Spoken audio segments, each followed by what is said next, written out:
ஒகேனக்கலுக்கு வரக்கூடிய நீரின் அளவு 62,000 கனஅடியாக உயர்ந்திருக்கிறது. இதன் காரணமாக பரிசல் ஓட்டிகளுக்கு ஏற்கனவே விதிக்கப்பட்டிருந்த தடை தொடர்பான தகவலை பகிர்ந்து கொள்வதற்காக இணைகிறார் நம்முடைய சிறப்பு செய்தியாளர் சுகுமார். விவரம் என்ன? தற்போது நீர்வரத்து எவ்வளவாக இருந்தது, எவ்வளவா உயர்ந்திருக்கு, என்னென்ன கட்டுப்பாடுகள் யாராருக்கெல்லாம் விதிக்கப்பட்டிருக்கு? ஒகேனக்கல் காவிரி ஆற்றில் தற்பொழுது 62,000 கனஅடியாக நீடிக்கிறது. அதாவது காவிரி ஆற்றில் கடந்த 11 நாட்களாகவே காவிரி ஆற்றில் வெள்ளப்பெருக்கு ஏற்பட்டுள்ளது. கர்நாடகாவில் பெய்து வரும் கனமழையின் காரணமாக KRS மற்றும் கபினி அணைகளிலிருந்து 20,000 கனஅடியாக தண்ணீர் வரத்து அதிகரிக்க தொடர்ந்து விடப்பட்டது. அந்த தண்ணீரானது படிப்படியாக அதிகரித்து, அதாவது கபினி மற்றும் KRS அணைகள் அதன் முழு கொள்ளளவை எட்டிய நிலையில் அந்த அணைக்கு உபரி நீரை அப்படியே காவிரி ஆற்றில் திறந்துவிடப்பட்டுள்ளதால் தமிழக எல்லையான பிலிகுண்டுலுக்கு கடந்த 11 நாட்களுக்கு முன்பு 20,000 கனஅடியாக அதிகரிக்க வந்தது.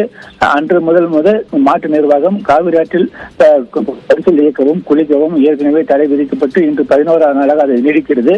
அதாவது ஒகேனக்கல் காவிரி ஆற்றில் இன்று 11ஆவது நாளாக 62,000 கனஅடியாக அதிகரிக்கப்பட்டுள்ளது. இது மேலும் அதிகரிக்கும்.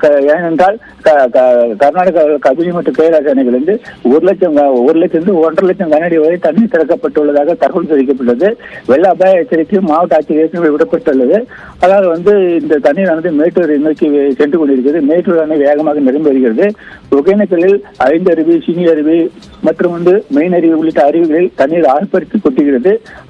அதே போல ஒகேனக்கல் காவிரி ஆற்றிலிருந்து நாகமரைவரும் உள்ள கரையோர பகுதியில் உள்ள மக்களுக்கு ஏற்கனவே வெள்ள அபாய எச்சரிக்கை விடப்பட்டு தாழ்வான பகுதியில் இருக்கும் பகுதியில் மக்களை பாதுகாப்பாக இருக்கும் என்று ஏற்கனவே மாவட்ட நிர்வாகம் தடை விதிக்கப்பட்டுள்ளது.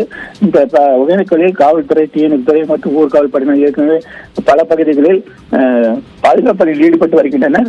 குறிப்பாக தடையை மீறி யாராவது குடித்தால் அவர்களுக்கு அதிகப்படியான கட்டுப்பாடுகள் விதிக்கப்பட்டிருக்கிறது. தகவலுக்கு நன்றி சுகுமார்.